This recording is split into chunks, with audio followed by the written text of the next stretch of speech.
And I do believe that, for example, if you have much more universal education for young people, but that includes young adults, where you literally just point out what abusive behaviour is, a lot of people won't ever go on to commit abuse of that kind just by being made aware of it. My name is Sylvia and this is another episode of UNHidden Communities, and today we've got Tom McNeil.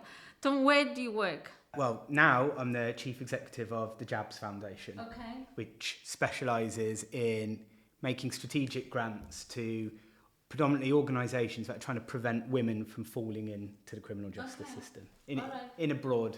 And what did you do before? Before that, I was Assistant Police and Crime Commissioner for the West Midlands, which is where I first met you. Yeah.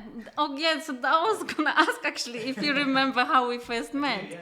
How did that happen? Are you asking me because you can't remember, or you? Because I'm not. So I remember a very great conversation that we had. But how? I think you were wanting to run an event in Warsaw, specifically for Polish communities, the community, and then you really wanted proper police representation there, just to build better understanding and knowledge of each other, and potentially create, referral routes and that kind of thing. So I was going to try and support that event. Yeah. And we had a really awesome vision for that event. Obviously, it didn't get funding, right?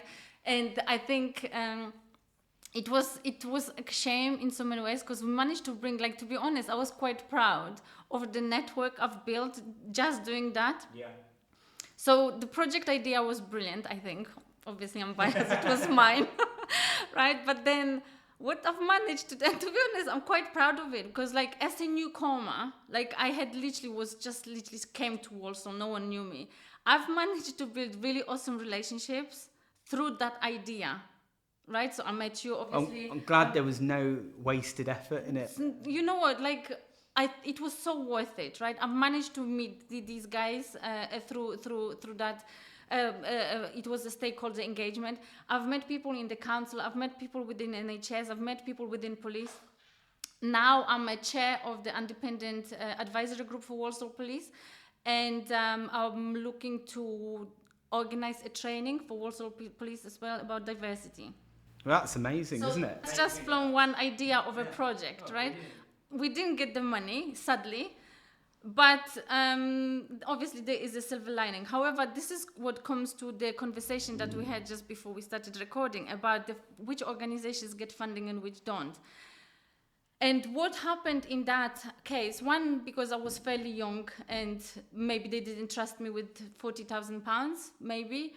And then the biggest thing, that the feedback that I got was the value of £50,000 was not equal to what the event is going to do, right? But when I asked about that question, how do you measure the value of that event?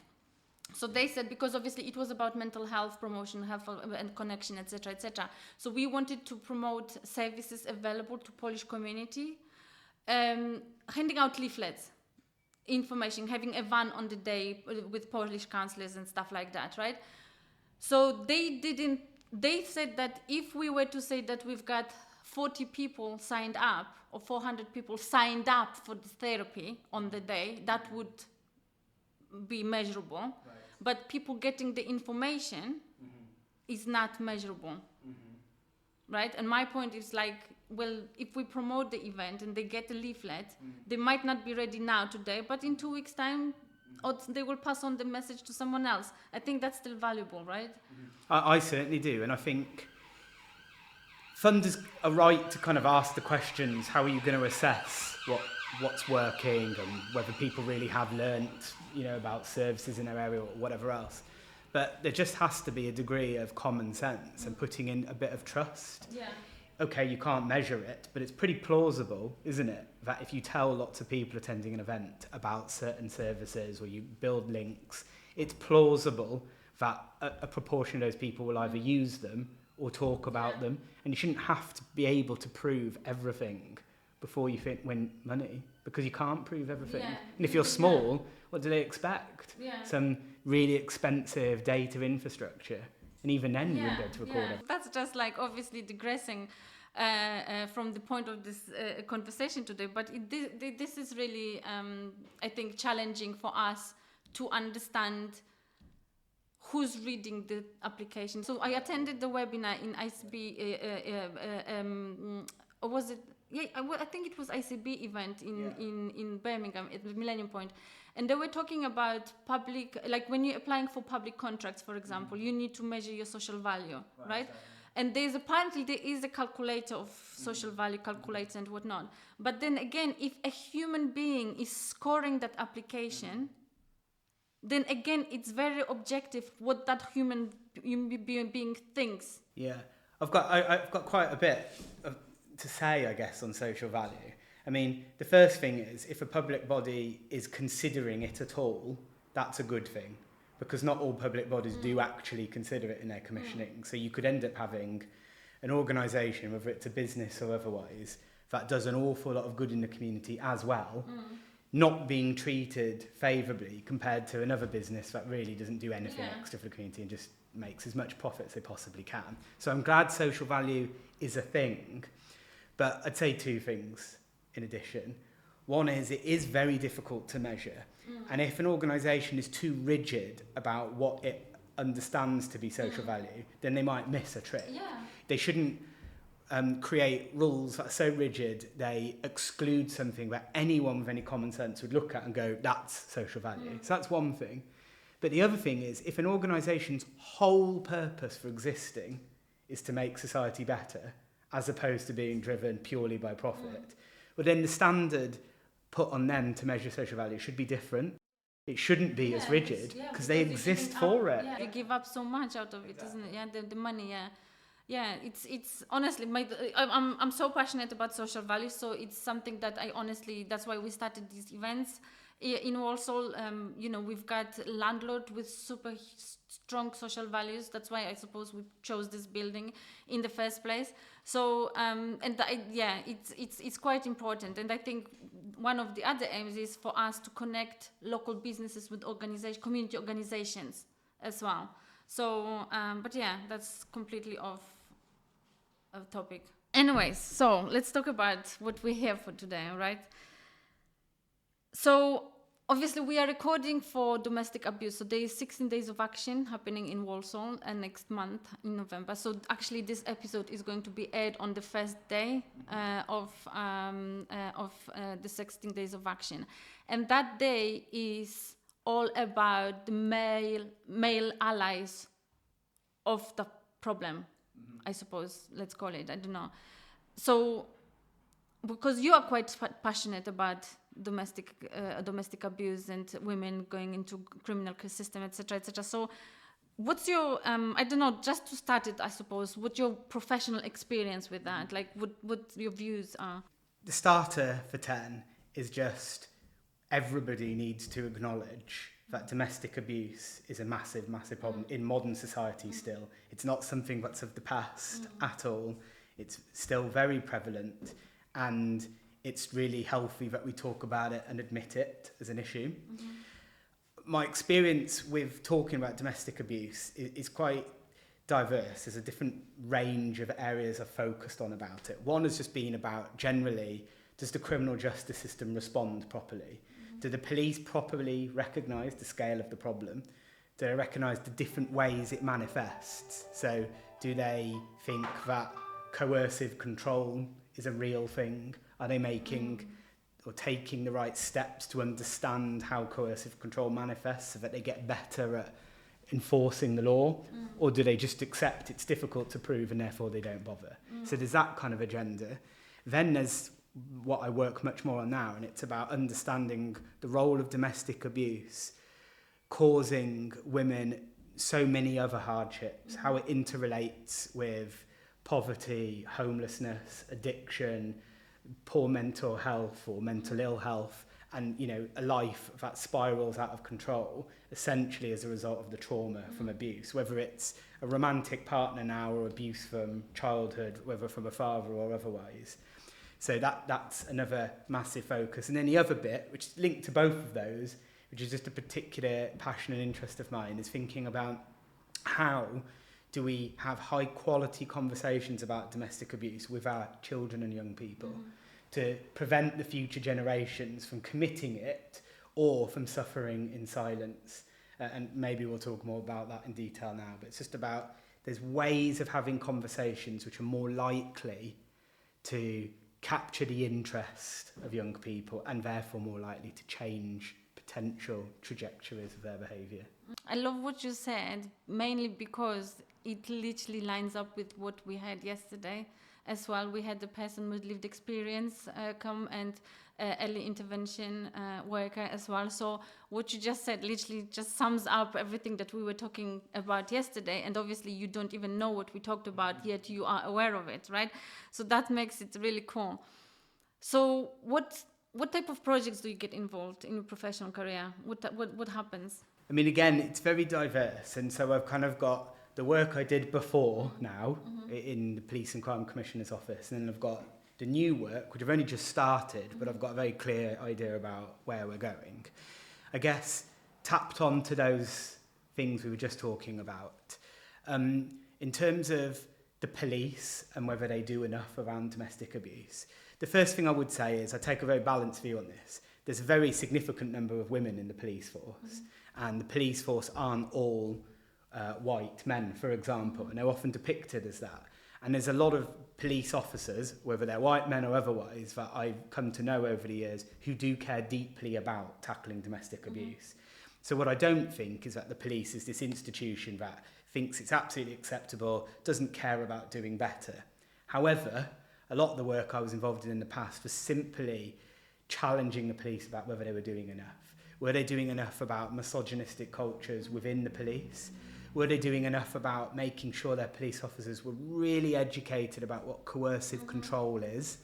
And also, were they being bold enough in exploring, new technological ways of helping make good quality prosecution cases around coercive control, analysing thousands of text messages, so that rather than just say, it's too hard to prove, we're going to let the case go, and then you allow a perpetrator to get away with it. Awesome, yeah. You actually encourage some change. There was that, but I'll just focus on one slightly more specific project because it might go to more towards what we're talking about, and it's a bit more positive. And it wasn't just me. There's lots of staff in the PCC's office that really led this work. I just championed it passionately, but there's other people who helped make it a reality.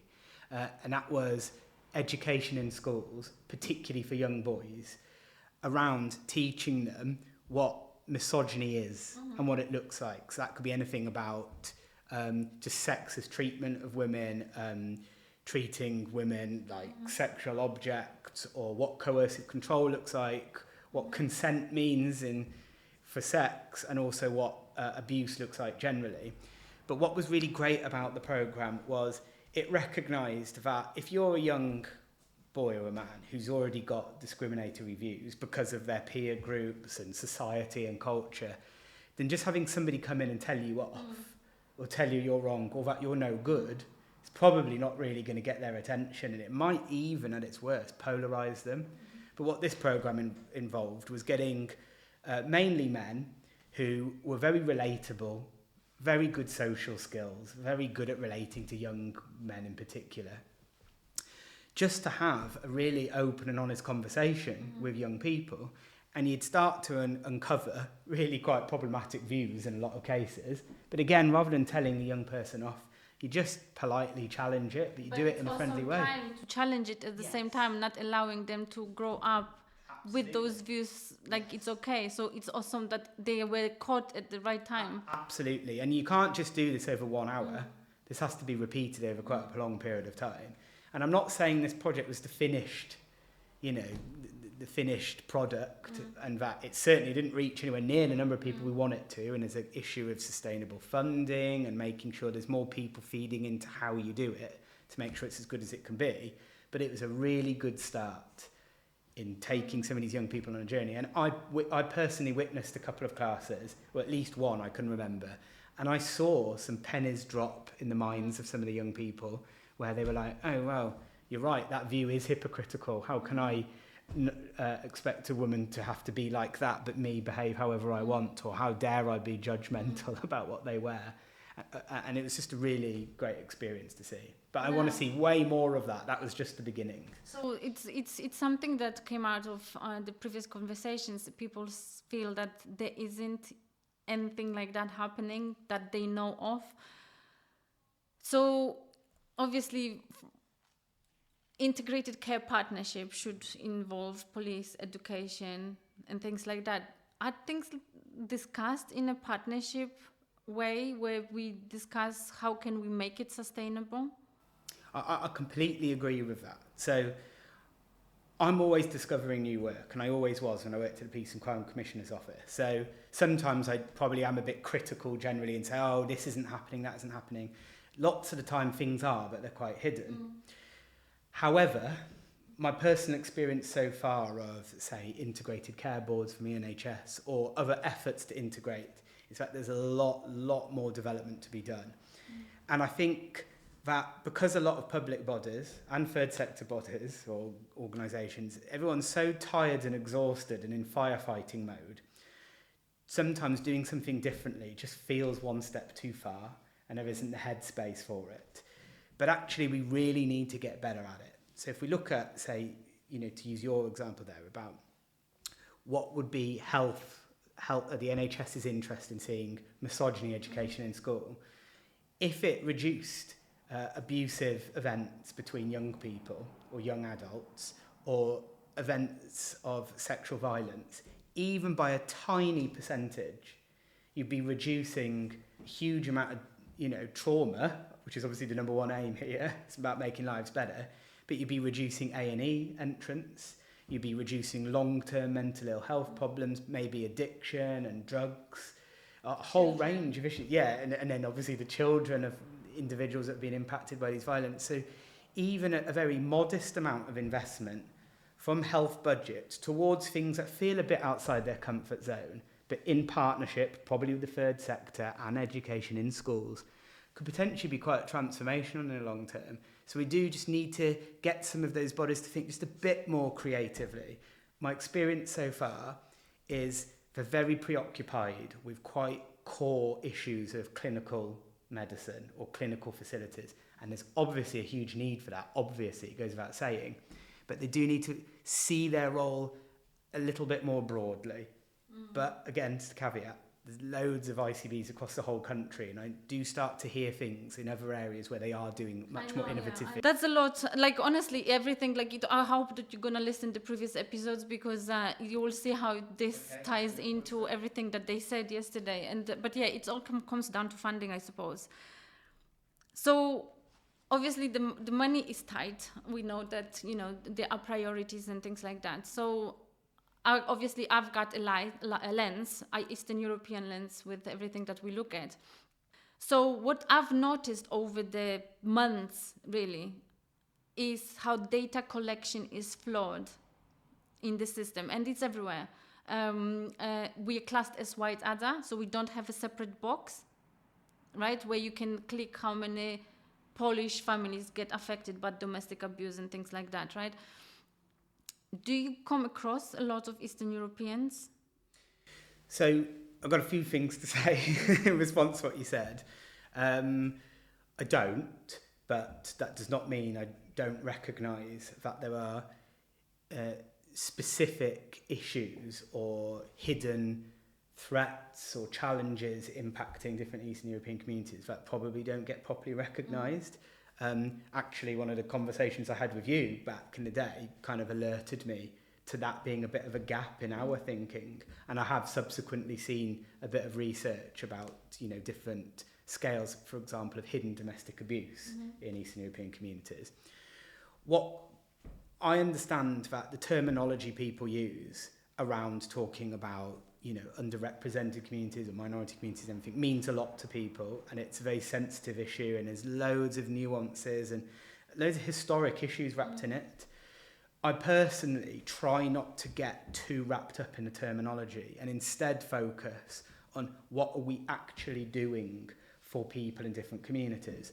And if we're looking at, say, for example, domestic abuse support for people from Eastern European communities, or we're looking at tailored education for young people from different backgrounds, and whether we are connecting with them and their cultural backgrounds to educate about what abuse looks like or anything else. If we are not serving certain communities, that's a problem. And the conversation should be, how are we allocating funding? What partnerships are we forming to make sure that we are connecting to those different communities or being effective when we do with it? And if our arguments and conversations and partnership meetings and boards are just obsessing with terminology, we're missing a massive trick. So I don't particularly get excited about changing the terminology to global majority and things, because I worry that actually distracts us from what we're going to do for Eastern Europeans, what we're going to do for Black Caribbean communities, and so forth. You know. Yeah. It's for us. It's really difficult to like even as an organization. It's not easy to even come up with a funding idea, project idea, because we don't know data, right? Sorry, I didn't address that properly. I accept that. And actually, so many different policing-related projects, and this isn't all the fault of the police, by the way, they're part of it, but it's much bigger than that. So many different projects that came across our desks, whether it was about sexual abuse, whether it's about terrorism, anything, had massive data gaps. It was raised a good few times, actually, about data gaps on Eastern European communities and subcategories of different white communities. That's what I'm saying. Because like someone reached out to me from ICB, the cancer prevention department, and it made me emotional because she said that she came to a few events where I was talking about it, and she went away and she changed her evaluation form to include Eastern Europeans. So that made me very emotional. And then we started talking further about it, and she said, is it enough? And I said, well, it's not enough because there are many Eastern European countries. So it's like if you were to say like someone's from Africa, but we're in Africa. You know what I mean? So there is like few countries. So, but it's awesome that what made me emotional is that even though we are talking about it so tiny, like we are starting talking about it, it's being heard. So I'm sure that we get there eventually, but it's. I like what you say there, because you know clearly what's occurred is not perfect, but also it is good to celebrate when people budge. So you know, when we talk about the police and stop and search, for example, their data on who is being stopped and searched is really imperfect. And they were being criticised for it heavily. But what my experiences showed at Westminster Police, I can't say whether it's the same now or not, but there, they were always listening and trying to improve. And, you know, sometimes I could see the exhaustion in their face of having to make new changes to reflect new concerns and nuances. But they deserve to be celebrated when they tried, even though the journey is long. Yeah, it's for sure. But I think for us, it's like I'm really all going off the topic, but never mind. It's so big, But for us, I think that's why I really appreciated when we first got in touch. Like I really appreciated your time, because for us as a small organization, a new kid on the block, it's not always easy to be heard. You know, so like even though we're all fighting for the same reason. Right, but sometimes I feel like even those ICP meetings where they said that, you know, we're not gonna open the public for the public, I feel like an enemy, and we are all fighting the same thing. We want the same thing, so let's just work together, right? But anyway, it's my own like I just needed to vent. It goes back to a conversation we had just before the podcast. Actually, I think I'd give this advice to other people, and it's advice I take myself, by the way. So I'm always trying to find these people. Keep trying to find those individuals in organisations, wherever they might be, whatever level, who will be a champion. So it might just be identifying that person who advocates to the ICB, saying, you know, there's a bit of a risk here that you're closing the number of voices you're hearing. You might not help tailor your plans, your strategies, or anything quite as well as you could if you miss these voices. Now, obviously, they can't have it open to everybody all the time. But if we just find that individual that makes sure that they hear that, that might get you the change you need. And I'm always trying to find those as well. I'll have a think for you about the ICB. I mean, I've tried in the past. I don't always get an answer. Tough nut. Because so wide, like I'm laughing because it's funny. Honestly, it makes me laugh, but it's like it pains me at the same time. So it's a weird feeling, but. So last time, because they talk about the people outcome framework, etc., right? And it's not perfect. Like I can see what they're trying to achieve, but like, it's got a long way to go. But so I asked the question, what's they were talking about engagement, targeted engagement over the period of time. And I said, like, so what's your targeted engagement plan to engage Eastern European community? Oh, we don't have one, right? So there's no information about, like, I'm here at the table, you can ask me, you can work with me, but there's no. So anyway, so after I sent in an email, I said, I don't feel like our community is represented at that table. How do I get to see? Because I'm not even sitting at the table. I'm sitting at the audience, on the audience chair. So I said to them, so how do I get a seat at the table? And basically they just said, the table is full. Right? So it's, and now this month we are no longer invited to the meeting at all. Like, so it's just very difficult to get through the system. Yeah. Right, but I think this is what you experienced as well in your previous role, isn't it? Well, I did suffer. Yeah. I say suffer. I experienced many barriers, and sometimes even the smallest of things. What I would say worries me sometimes is pettiness that you can get. So obviously, public bodies are under huge strain. The third sector is under huge strain, and a number of businesses are under huge strain. So no one is saying any of the solutions are easy. There does need to be more funding, needs to be more partnership. So it's hard for everybody. But sometimes I feel like things are quashed or doors are closed for the wrong reasons. But then there's also brilliant leaders as well. And that's why I say when I find one of those, I really latch on to them because they can make things happen just with their passion and the fact they're prepared to listen. So I'm filled with more hope than I am skepticism, but I think it is good to be honest that, you know, there's some pretty unhealthy cultures sometimes which make it even more tiring to get heard. Yeah, and like we were saying, like, there are passionate people at the bottom, but they are tired of pushing that machine because it's a heavy system. The whole ICB, like if you look West Midlands Combined Authority, there's a lot of happening. So, but yeah, hopefully the message, we honestly connecting with such amazing people and the passionate people. So I really, like I always say, that I hope that they are the key that opens the door rather than the gatekeeper, you know, because there is definitely a lot of good people out there. But going back again to the original topic of domestic abuse, right? So obviously education at school is important, right? Training, so this is something that the ladies mentioned as well. Sometimes they feel that I understand, because like, so I was really surprised yesterday. The most common domestic abuse topic is emotional abuse rather than physical. So I suppose my question is, because you mentioned the training, so the ladies did say that sometimes they don't feel like there's that understanding within the police about what that is and how to difficulties of investigating. How do you think, can we change that? Well, I mean, I think fundamentally you need both a wider social change, because the people who join any frontline service come from society. So we do need this widespread dialogue that just raises awareness and has an honest conversation about what that kind of abuse looks like. And I do believe that, for example, if you have much more universal education for young people, but that includes young adults, where you literally just point out what abusive behaviour is, a lot of people won't ever go on to commit abuse of that kind just by being made aware of it. Some people still will, because the problem's a bit more deep-rooted. But then for people who've already joined the police, it's just about really ongoing, rigorous training.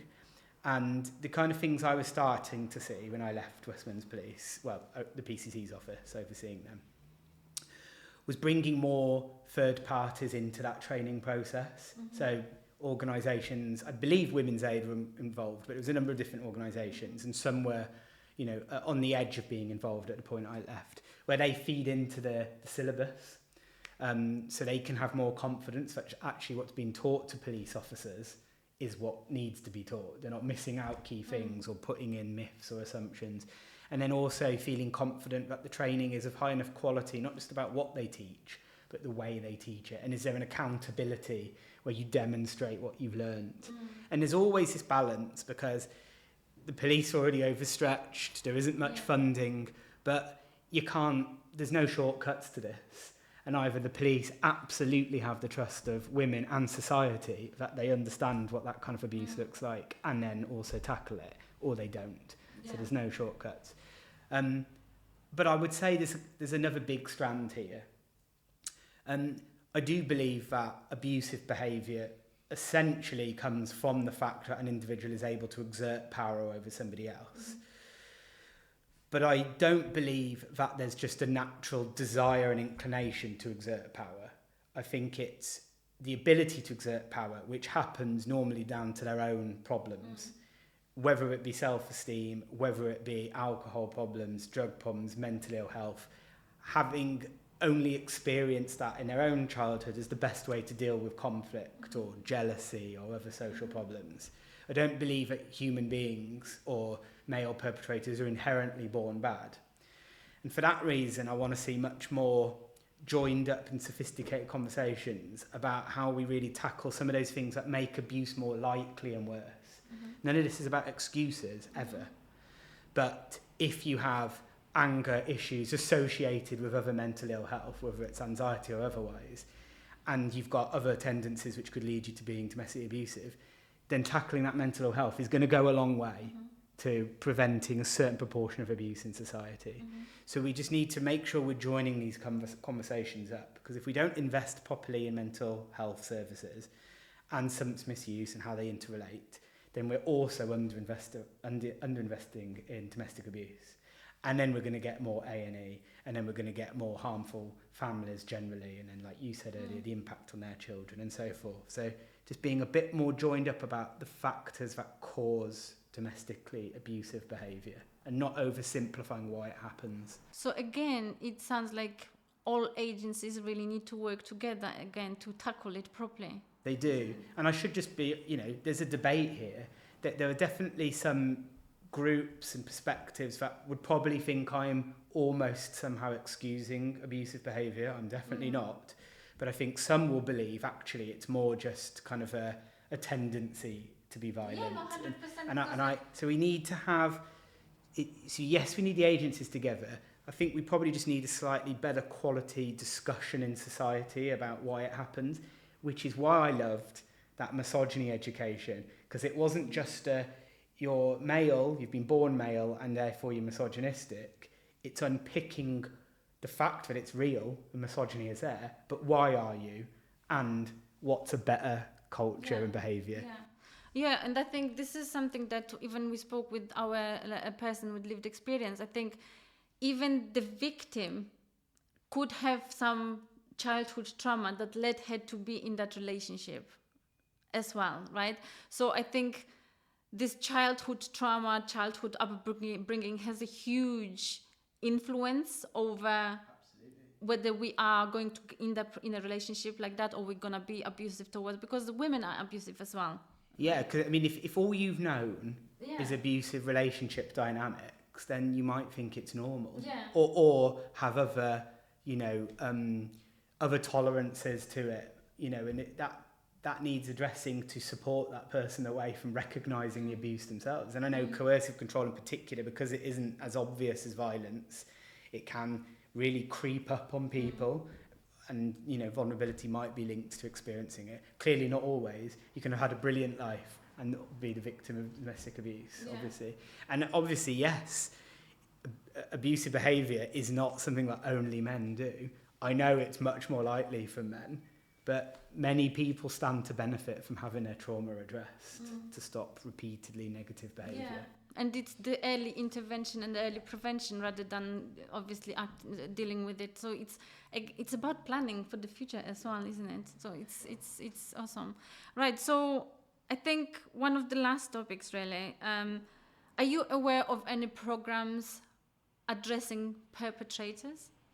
I am. I think I can't speak for every local authority. At all, certainly not nationally, but even in the West Midlands, I know there's probably more work going on than I'm aware of. But what I know is, but in the West Midlands, my experience is that because the debate about what causes abusive behaviour is not really resolved locally, there's a lot of suspicion about perpetrator programs, a suspicion that somehow it might excuse male abusers, or that they might be manipulative enough to basically pretend they've changed on the course and therefore not get properly punished or go to prison. And then also a concern that it might redirect money away from victims or survivors in those organisations. My view is that we absolutely have to do better with perpetrator programmes. It goes to your point before, I don't think one is very effective unless it's multidisciplinary. So I'm a bit suspicious by one that is only delivered by one organisation, because to me that makes me think that they might not have the wider links within communities. So if you've got a male perpetrator of abuse, there might be occasions where they have experienced it as a child. They might, be worse when they are, abusing substances of some kind, and they might not be doing very well in life generally, whether it's employment or other aspects of life. So a really full set of solutions would address, mental health, addiction, but also perhaps link them to other community activities that give them a greater sense of purpose and, self-respect and discipline, whether it's sports or otherwise. And I think it's these big picture things that require a partnership to be effective. And I don't think we've quite landed that in the West Midlands. I gather that there are other areas in the country where they're more successful and they've got a good evidence base that they do reduce, repeat violence. That is contested a bit, depending on who you talk to. But my reading of the evidence is that we should have some. Is it something that you're working towards? It's not so much what I'm working on now, because our focus really is supporting women and girls. Now, obviously, that's not separate from tackling male abuse, but that won't be how we prioritise funds. However, I personally am prepared to at least advocate that that should be a big part of the jigsaw. It needs that investment. Okay, so who do you think should care and listen to this episode? Well, this is absolutely everybody's business. I mean, I guess some of the things we've talked about specifically, about whether there really is a proper appreciation about the kind of relationships that might be needed to build connections with Eastern European communities, that's a gap, I think, that should be heard. So therefore, commissioners and people with power, essentially, in local authorities or otherwise, I think they should listen. And I think likewise, anybody who's interested in building a partnership so that our efforts to either educate young people, steer abusers towards the kind of help needed to stop them abusing, and most vitally, protect women who are already suffering abuse. In order to do that really well, we still need to enhance the partnerships we've got. I don't think I know anybody serious that thinks we've got the finished product in any of those areas. So interested parties should be people who've actually got some power to improve those relationships and not kind of just accept the status quo, which really means a lot of people still miss out on the right kind of help. Awesome. Thanks so much, Tom. I really appreciate this conversation. I could stay here for another hour talking to you. You might change your mind after an hour. No, and honestly, I love it. I love this conversation. I love the wider picture, because obviously you've seen it from the inside, and I know what it looks like a little bit on the inside, but not many people talk about it, right? That the system is not working as it could. I mean, I'm sure there are people in those agencies that would disagree with me or think they're doing their very best, and they might be. And, different people would have different priorities. So it's certainly not about saying everybody is doing a bad job. And there's things that people would criticise me for in my time at the PCC's office. But I do think we can do better. Yeah, I think so. I think it is about doing better because a lot of good things are happening. So I can see them. There's a lot of good things happening. There's a lot of passionate people. But I don't think that they are still getting the message through to the top, because the top really is the decision makers, right? And I think even within their own department, sometimes they don't even know the passionate people that they have, so they don't see them. So, but anyway, it's awesome that you agreed to talk about it on. Thanks for having me. I'm grateful that you care what I say.